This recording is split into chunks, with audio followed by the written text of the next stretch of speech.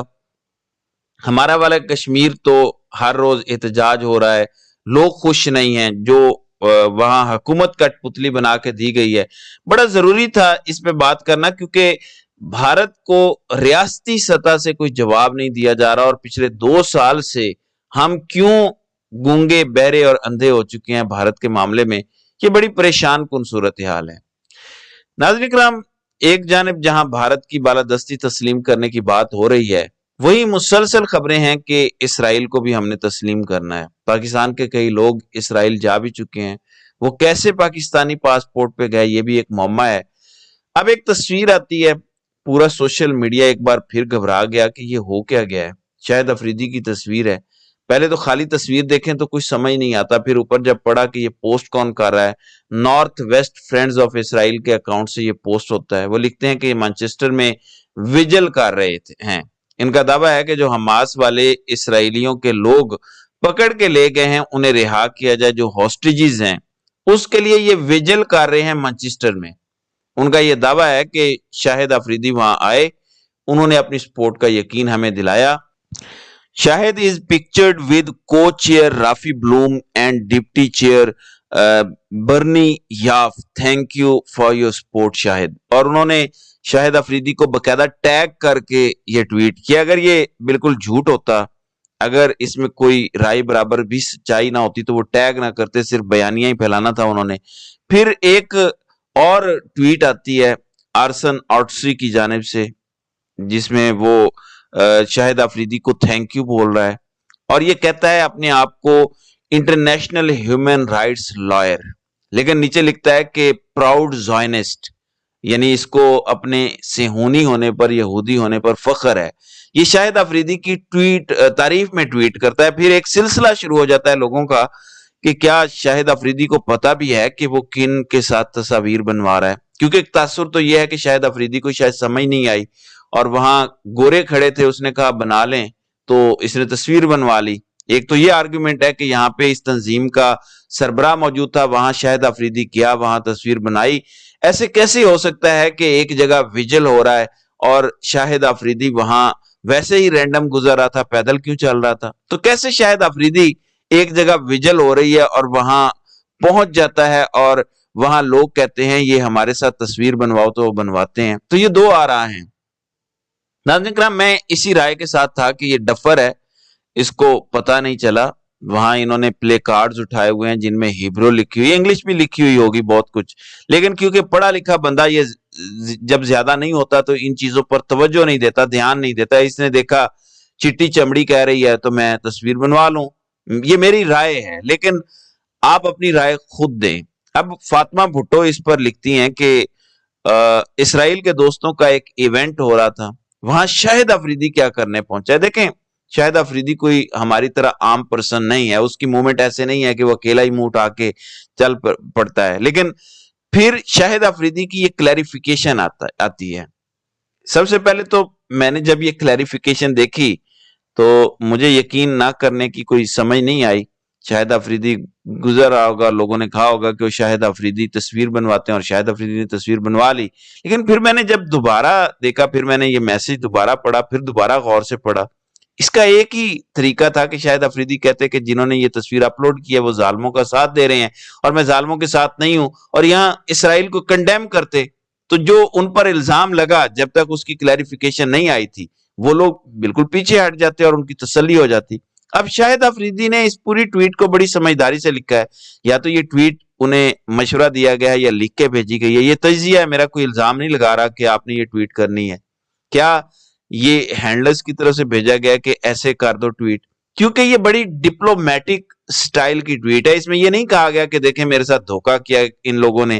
یہ کہنے میں کیا مسئلہ تھا افریدی کو؟ کیا افریدی تسلیم کرتے ہیں اسرائیل کو؟ کیونکہ پاکستان تو نہیں کرتا، تو یہ پھر کہنے میں کیا مسئلہ تھا کہ انہوں نے میرے ساتھ یہ غلط کیا، انہیں نہیں کرنا چاہیے تھا، میرے اوپر الزام لگوا دیا انہوں نے کہ میں سپورٹ کر رہا ہوں۔ نہ شاہد افریدی نے ٹیگ کیا ہے کسی اکاؤنٹ کو۔ دیکھیں، فرینڈز آف اسرائیل نے شاہد افریدی کو اپنے ٹویٹ میں ٹیگ کیا ہے، شاہد افریدی جواب دے رہا ہے لیکن ٹیگ کرنے کی جرت نہیں، نہ نام لینے کی جرت ہے۔ خالی یہ کہہ دیتے کہ اسرائیل ظلم کر رہا ہے، یہ بھی نہیں لکھا۔